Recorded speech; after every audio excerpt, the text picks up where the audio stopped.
ఇంతకు Teenmar మల్లన్నను Congress party suspend చేసినట్ట చేయనట్ట? Telangana సర్కార్ చేసిన కులగణల సర్వం తప్పులే ఉన్నాయి. బీసీలను మోసం చేసేదానికే కాంగ్రెస్ పార్టీ కంకణం కట్టుకున్నది. దీనిలంతా తప్పుల్లో తడక ఇంకోటి లేదని సర్వే కాగితాలను పర్ర ఇంపేసిండు. వరంగల్ కాడ సభ పెట్టి వాళ్ళని వీళ్ళని తిట్టిండు. దాంతో కాంగ్రెస్ పార్టీ సస్పెండ్ చేసింది. మరి ఇప్పుడు తీన్మార్ మల్లన్న ఏ పార్టీలు ఉన్నాడు?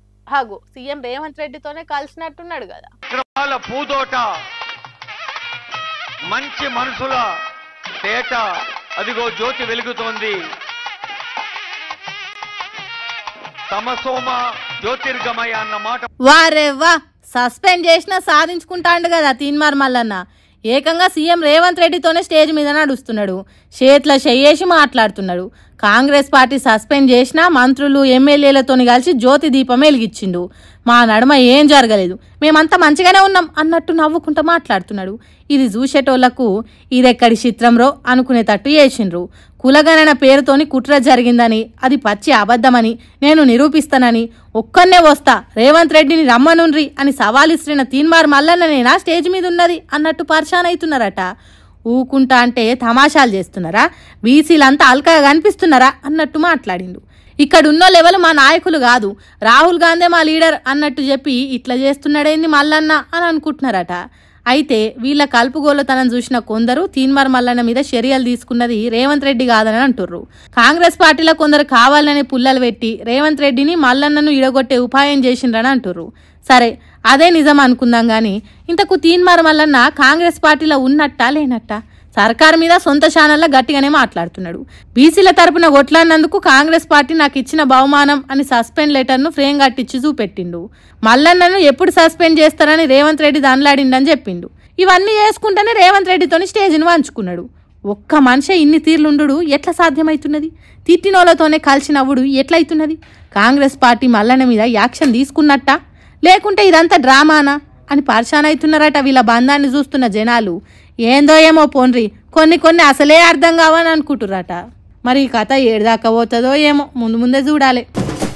ఫుల్ కోపంతో ఇద్దరు కొట్లాడుతుంటే మూడో మనిషి నడుమిట్లకు పోవద్దంటారు.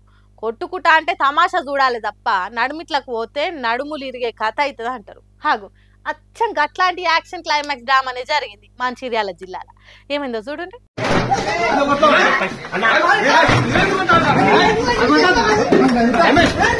ఇడిపియబోతే ఇద్దరు కలిసి ఈపు సాపు చేస్తారని అంటారు కదా.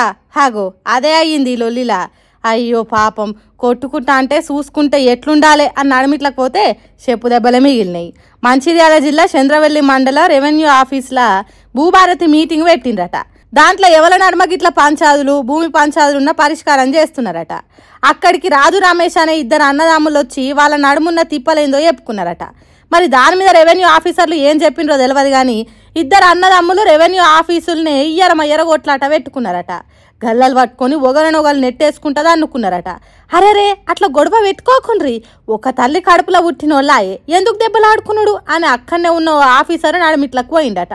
ఇంకేమున్నది, మమ్ముల తృప్తిగా కొట్టుకోనియవా, ఎవరికి సరిపోను దెబ్బలు దాక్కుండా చేస్తావా, WWF ఆటల ఎంపైర్ తీరుగా నడుమిట్లకు వస్తావా అని ఇద్దరు అన్నదమ్ములు కలిసి ఆఫీసర్ మీద పడ్డారట. అన్న మీద ఉన్న కోపం, తమ్ముని మీద ఉన్న కోపము, ఇద్దరు కోపాలు కలిసి నడుమిట్లకు వచ్చిన రెవెన్యూ ఆఫీసర్ మీద చూపెట్టిండ్రట. మంచి కోరి లొల్లి ఆపేతానికి వస్తే ముంచినట్టు చేస్తారు కదరా అనుకునేటట్టు అయిందట. ఆయనతో ఆఫీసర్కు కూడా కోపం వచ్చి అన్నదమ్ముల మీదకి కొట్లాటకు పోతే వాళ్ళల్లా ఒక్కడు ఏకంగా చెప్పు తీసే కొట్టిండట. ఎందుకు వచ్చిన లొల్లి చెప్పుండ్రి ఇదంతా? రెవెన్యూ ఆఫీసులకు వాళ్ళు వచ్చి లొల్లు పెట్టుకునేటట్టు చేసుడెందుకు, లొల్లికి దిగిన వాళ్ళను ఆపుడెందుకు, నడుమిట్లకు పోయి దెబ్బలు తినడెందుకు అని అంటున్నారట. తన్నుకునేటోళ్ళ నడుమిట్లకు పోయి దెబ్బలు తిన్న సంగతి చూసిన పబ్లిక్